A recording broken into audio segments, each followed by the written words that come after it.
Please tell me what a Kraken is. You're listening to Unscripted with Mike and Chris, brutally honest sports talk. And now, here is Mike Jansen. So we have absolutely no sports news outside of NASCAR and maybe a bit of UFC and WWE in empty arenas, and then just whoever's got COVID for a bunch of months. And now all of a sudden we get three interesting stories in about an hour today. So of course when it rains it pours. So welcome to the special edition, bonus edition of Unscripted with Mike and Chris. I'm Chris. On the phone we are joined by the lead host of Unscripted, Mike Jansen. And Mike, let's get right to it. What the hell do you think about the Seattle name and logo and jersey colors? And did they get it right? And was it worth the wait? Absolutely not. With the build-up,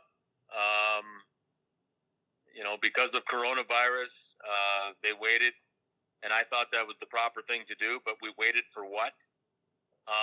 What the hell is a Kraken? I can tell you what it is if you want. I have no idea what it is. I can tell you what it is. If the team, if the team sucks, they're going to be the Crackers. So and the crackheads or the crackheads or the whatever. I think this is preposterous. I feel sorry, to be honest, for the Seattle sports fans. Now, before I put my foot too much in my mouth, please tell me what a Kraken is before I really go off. Sure, and I don't like the name, but I appreciate how they came up with the concept. So a Kraken is a gigantic, fictitious sea monster, is what it is. So they said they wanted to honor their maritime traditions, is what Seattle said. And even Ron Francis went around and asked fans what they wanted the name to be. And he said the number one thing they kept hearing was this name because it's this gigantic sea monster. And I get it. Like, if you're in Seattle, I think it all totally makes sense. It's just really unfortunate that the name of this creature is a Kraken because it just, especially in a West Coast city like Seattle, these places don't have the greatest reputation right now, where they have just terrorists taking over blocks at a time. And so, I guarantee their fans will actually somewhat affectionately call themselves the Crackheads, and Climate Pledge Arena will be the Crack House. I can pretty much guarantee all this will happen, but just an ill-thought-out name when it has the word crack in it. Well, okay, you asked me my opinion, and now that I have an idea of what it is, I guess geographically I understand a little bit, but they couldn't have been the Seals. They couldn't have been, Fisherman's Wharf. I don't know, but I think that this is just terrible. First of all, to send Ronnie Francis out, Ronnie Francis, with all due respect to a really, really fantastic Hall of Fame kind of hockey player, you send Ronnie Francis right now out into the city streets of Seattle, and they have no clue who he is. Ronnie Francis wasn't known in his home markets when he played in Hartford or in Raleigh, North Carolina with the Carolina Hurricanes. I'm sorry. He obviously was a little bit more with more notoriety when he made it to Pittsburgh, but ultimately, I think they dropped the ball hugely on this. Todd Lewicki, the CEO, who I believe ruined a number of franchises in his quote-unquote distinguished career when he was trying to ruin the Los Angeles Kings, ultimately left Toronto before they got good, and now I think he's really mucking up the new Seattle franchise. This is a team in a city that sold out their season ticket base in like 8 minutes, and with all the preamble and all of the red carpet crap in regard to getting to this name, the release of this name, and you come up with this.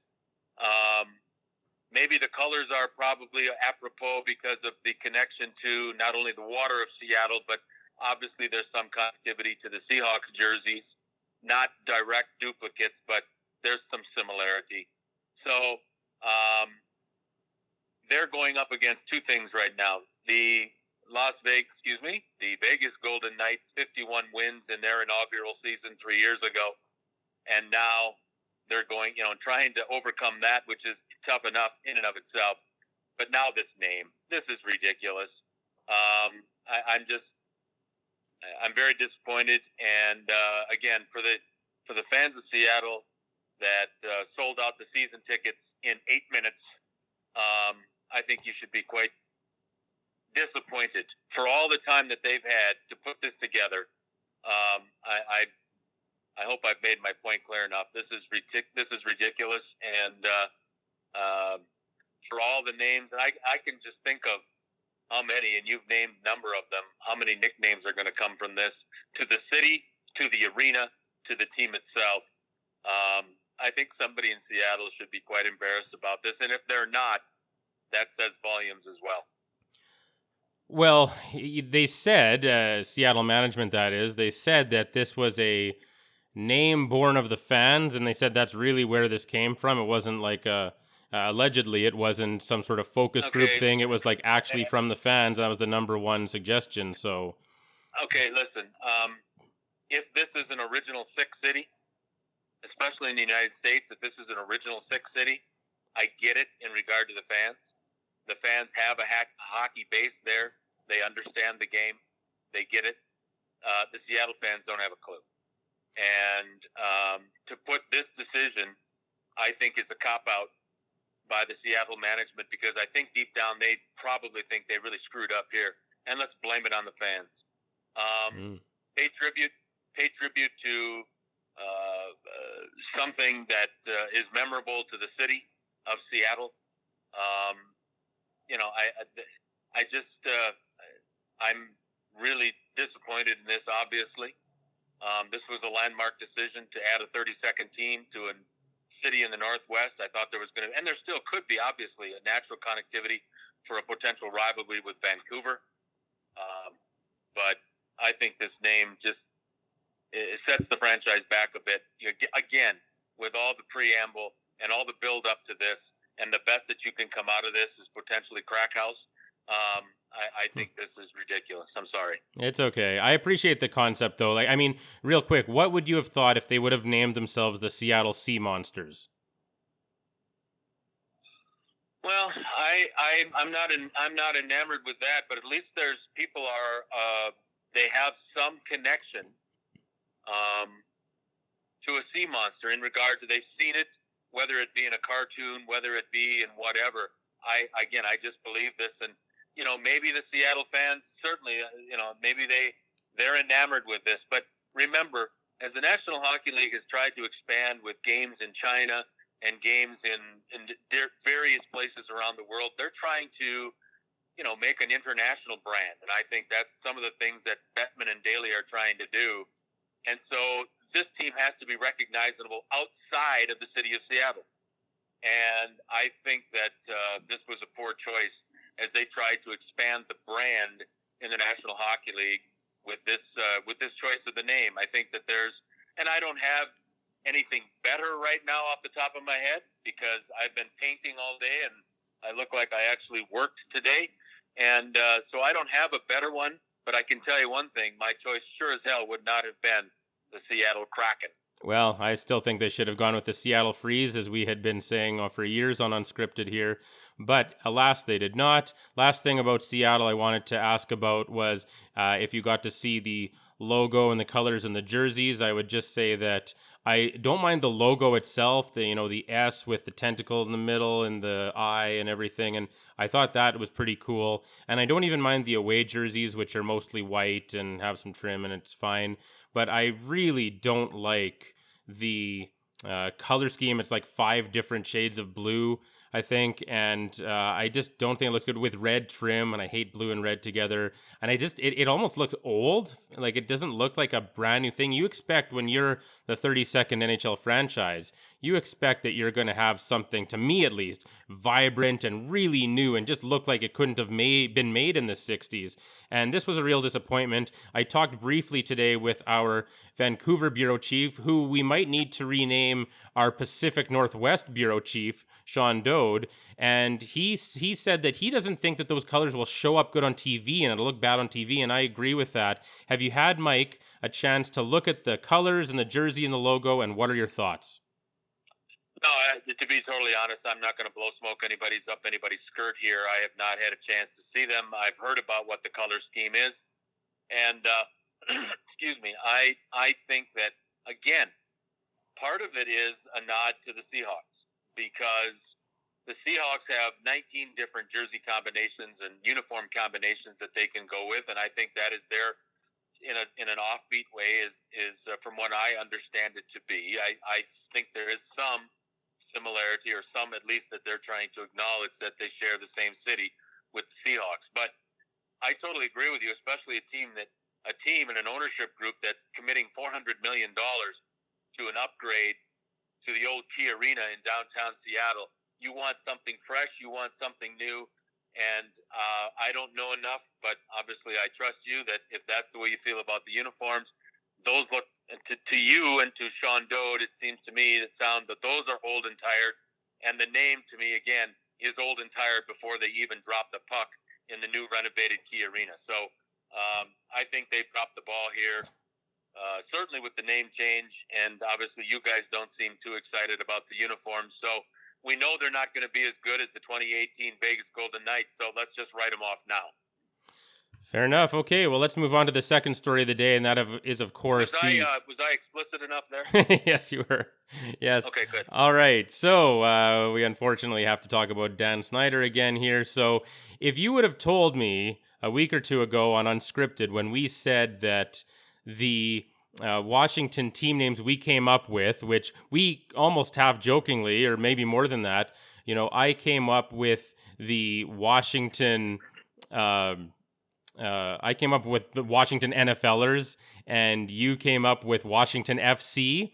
If you would have told me that both of those were legitimately better than what they would actually come up with, at least for 1 year, I would have thought you were crazy. But the fact is, I honestly think Washington NFLers and Washington FC are better than the Washington football team. I just want to say that there is no excuse for ever doing anything purely for a lack of creativity. And that's what this was. The fact they couldn't put a name together in however many weeks they had, they couldn't get it figured out. They need a year to change the name.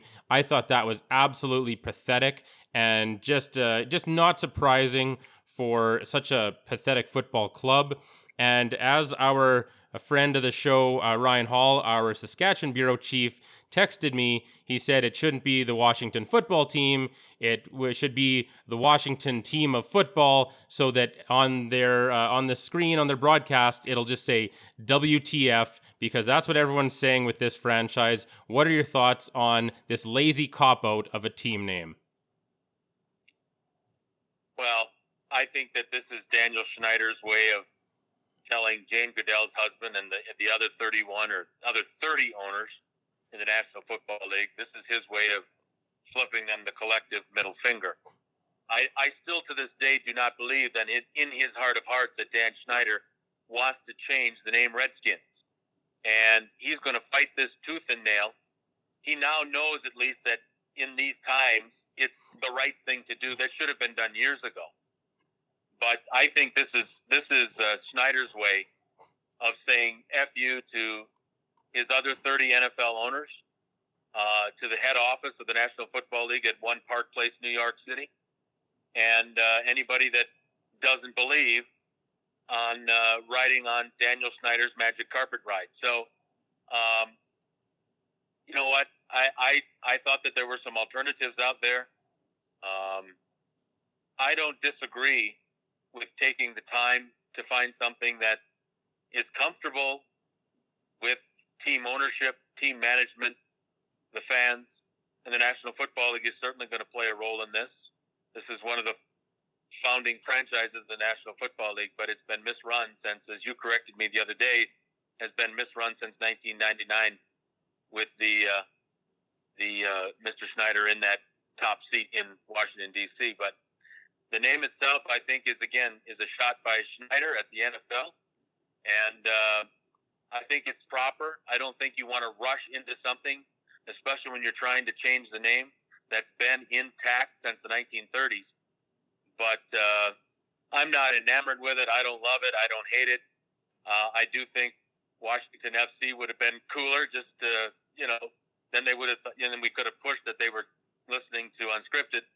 But I don't really give a damn. The Redskins have been mismanaged. I think the one good thing that Daniel Schneider has done is hire Ron Rivera in. I think Rivera will do a solid job. He'll be the best football man he's had in a while. And I probably include Shanahan in that regard because I remember Father Shanahan is the one that ruined RG3's career. So, again, this franchise, this organization is in disarray. And I just don't know if they really know, Chris, what they're doing top to bottom there. Rivera is a good start, but the ownership there, I mean, we poke fun at a lot of owners, but I think at the top of the list of poking fun, but also probably right up there with any number of them, but certainly within the top three, Schneider in DC is one of the three worst owners in the NFL. Well, I think this is clearly leading towards them being named the Washington Kraken. I think that's where we're probably headed here. So I'm just excited to wait for that. But yeah, this was just a completely dropped ball, and I'm shocked, and I have a very low opinion of Dan Snyder. I never even thought about it as a troll against Roger Goodell in the league. I just thought this was pure incompetence from Dan Snyder, but maybe we'll never know. Chris, look at this. I mean, you're a smart guy. You've got to figure this out. It's obvious to anybody, even with the limited capabilities of a Helen Keller, my dear friend. You just get the feeling that Daniel Snyder does not want to change the name Redskins. And so when society finally tuned him up, along with the 15 cheerleaders and everything else that's been making news with the Redskins, the Washington football team organization, it's just been a continual slap in the face for the last, really the last 21 years, but really in the forefront the last week to 2 weeks or whatever it's been. So I just really feel Schneider has no remorse, and he's going to try to drag this out as possible because this is the one thing that he just did not want to do. He did not want to give up the name Redskins because I think in his mind, as the total control freak that I think he is, he's lost a little grip on his football team because he had to give up the name that he wanted, and he's going to fight this to the last fiber in his body. Yeah, I just, the reason I'm not a conspiracy theorist ever is because I always think that anything that can be attributed to incompetence, that's where I go. And I don't even stop. I just stopped thinking about it at that point with Dan Snyder. As soon as he does anything, I always just think, well, he just has no idea what he's doing. So nothing new there. But yeah, I never saw this coming, that he'd need another year to get a name. Well, hopefully they come up with something better than the Kraken. But I guess that remains to be seen. And the third story we had within the span of about an hour today was, of course, the Mike Tyson story. We've been talking about this for a while. We both like Mike Tyson. We're looking forward to this. And at least I'm looking forward to it. And maybe you won't because they're too old. But for anyone who doesn't know, Mike Tyson is coming out of retirement. The 53-year-old Tyson will fight the 51-year-old Roy Jones Jr. on September 12th in an 8-round exhibition. And your thoughts on that, Mike? Are you excited? Welcome to the 2020 version of the Geritol Bowl. These are two ham and eggers, and I love Tyson. You know that. I have great respect for Tyson in regard to that. I've had the chance to meet him, and I've had an interaction with him, and I couldn't have been treated nicer. So I have no ill will toward Mike, but I also am smart enough to realize after years and years of bad finance and even worse spending habits, I would imagine that Tyson, part of the reason of doing this is that he's broke. And I would believe that my gut is telling me that I'm not amazed by this. What I am amazed is that somebody out there can realize that a person in his almost mid 50s can contribute somewhere in life. as I get a little dig in there at companies around the city of Calgary, but I digress. I think Tyson will kill him. I think Tyson is motivated. I think Tyson comes into this fight with 6 losses on his record. And remember, it's an exhibition, so, technically it's not going to count. But Tyson comes into this exhibition in August with 6 career losses. And I think that he probably thinks in his mind he should have won all 6 of those fights. And I truly believe, and I've stated this many times, that if Gus D'Amato was still alive and Kevin Rooney was training him in the later stages of his career and without interference from that idiot from Cleveland, Ohio, Don King, I truly believe that there's a good chance that Mike Tyson would have been, like Floyd Mayweather, undefeated and a perfect unblemished record. But we aren't working with a rocket scientist here. We all know that. and Mike can obviously be very influenced, see some of his choices in lady friends. But again, I think Tyson is probably more motivated. I think if they would have fought back in their respective heydays, I think Tyson would have won then, though I think it would have been a closer fight. I think Tyson's been training for a while for an opportunity like this, and I think a desperate, potentially financially desperate Mike Tyson, and this is just my opinion, but my opinion is a potentially financially desperate Mike Tyson will kick the crap out of anybody right now because Mike Tyson is hungry, and he's out there to prove to some people that, especially starting with the night back in 1990 at the Tokyo Dome when he lost just unbelievably to Buster Ham and Eggs, the ultimate Ham and Egger, Buster Douglas. I think Mike is trying to get on that revenge tour. It's taken him a while to find anybody that would believe in him, maybe first and foremost himself. But I think that if you got a motivated Mike Tyson, he's going to be fun to watch, potentially in something like this, 8 rounds, at that toilet bowl where the Chargers were playing the last 5 years in Los Angeles. But I think Tyson's going to kill him because I think Tyson's motivated to continue with this renaissance of his career. Yeah, it'll be interesting. I think he'll make a few million, and it's interesting because, he said a while back that he's just a guy trying to get together money for his kids' college fund, and then he said he's also a guy who spends 40 grand a month on weed. So something doesn't. There it is right there. And, it's funny. I watched Mike Tyson over the weekend. Comedy Central had all the roasts on again. Mm-hmm. And I caught the one that Charlie Sheen and Mike Tyson was on. What else is Mike Tyson going to do to generate income? I mean, come on. He's got a CBD oil company. What's that? He has his own CBD oil company. Okay, well, I mean, that's a start. But obviously, I think Mike needs capital. And the best way for him to do it and do it quickly is to get back in the ring. And people are going to want to see for one of two reasons. They're going to want to see for curiosity, and some are going to want to see Mike Tyson get flattened. So I think that this is a natural thing. I'm surprised that, quite frankly, it's taken this long to happen. And again, I just think because of a motivated, potentially financially motivated Mike Tyson, and try to right some wrongs potentially, I think Mike Tyson will be very difficult for Roy Jones Jr. to beat. Yeah, he's looked really good in his little clips on YouTube, that's for sure. Like I said before, still got the oily hips and still looks like there's some power there. I still wouldn't want to get punched by Mike Tyson, even if he is 53. Still looks pretty scary to me, but yeah, anyway, it was an eventful day today. 3 quick stories in the span of an hour, all broke one after the other. It was pretty exciting. Reminded me of days before the pandemic when this type of thing used to happen, especially in, the fall. Any last thoughts about any of these stories as we wrap up here on this special bonus episode of Unscripted, episode 531? Any last thoughts today, Mike?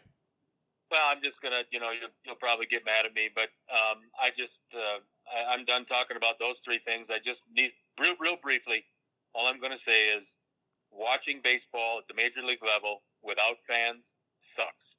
And I think that this sport without fans could get hurt the most. Basketball is, they've only got 8 regular season games, and then they get it right into the playoffs. Hockey, same kind of basic scenario kind of thing. Football, I think, is going to get started, but it's going to be without fans or limited. But baseball, they needed something positive, and an empty stadium watching, 9 guys on a field at any one particular time, plus potentially a few base runners. It is boring. And I think baseball is going to really suffer for this. This could be the death knell of baseball. The fans helped it, especially when you've got 2 marquee teams like I was watching, which is the World Series champion Nationals, and obviously my closet favorite team, the New York Yankees. But when you can't generate any kind of sis boom ba watching the Yankees play at any time, especially against the defending World Series champions, I think baseball is doomed to fail. And man, I think this is just not what Robbie Manfred and anybody else associated with this once great game needed at this time. Yeah, well, I have to say, I mean, maybe not Yankee Stadium, but there are so many ballparks when I watch baseball highlights throughout the summer where you see a home run and there is not a single fan in the shot where you're watching the ball go over the fence. There's a lot of half-empty stadiums in the best of times. So it almost looks the least out of place for me seeing baseball. But yeah, I think you might be right. The death knell of baseball could be upon us. The only people happy are the Houston Astros because they don't have to get just booed out of the building every single time. This couldn't have happened at a better time for them. But I thought it was interesting that the Dodgers are looking at giving Mookie Betts $365 million. Maybe you want to wait on that, or at the very least, I hope they have some good out clauses in that contract, just in case in however long it is, 10, 12 years, baseball doesn't exactly exist anymore. Well, Mookie Betts did get a 10-year contract extension on Wednesday for $353 million, I believe, over the next, again, 10 years with the Dodgers. I think it's a brilliant move by the Dodgers, but again, it shows the disparity in regard to how certain teams can play, regardless of this, quote unquote, a soft salary cap in Major League Baseball. It doesn't really matter. The Dodgers, the Yankees, the Red Sox have no spending limits. So congratulations to the Dodgers. Hopefully, for the first time since 1988, they've bought themselves a World Series championship. But I do have to make comment on one thing you said in regard to empty houses during a regular baseball season. That does happen. There's no question. And a lot of stadiums after opening day, that happens. But I think the significance of today, when you have opening day, which is generally the one game a year where even the Tampa Bay Rays can get a potential full house, it's really eerily weird when you finally get to the 2020 version of Major League Baseball's opening day and you've got nobody in the stands. And you would be, regardless, you would be in front of a packed house in Washington celebrating their 2019 World Series championship with the Yankees in town. That, I guarantee you, my friend, would have been a sellout. And I think that, again, is a microcosm showing the problems moving forward with Major League Baseball. Because now, after opening day, we go back to regular baseball programming, and it's going to be ugly this year for Robbie Manfred, Tony Clark, the head of the Major League Baseball Players Association. It's going to be a very long 60 games. I don't care if they've expanded the playoff field. It's going to be a long 60 games for this very weird baseball season. It sure will. That is the voice of the lead host of Unscripted with Mike and Chris, Mike Jansen, joining us via phone. Thanks for joining, Mike, and thanks for getting together on short notice so we could deal with the news of the day here. My name is Chris Fluke. We will be coming at you this weekend with more new episodes of Unscripted if all goes according to plan. Looking forward to that. But for now, thanks for joining us, and we'll see you next time.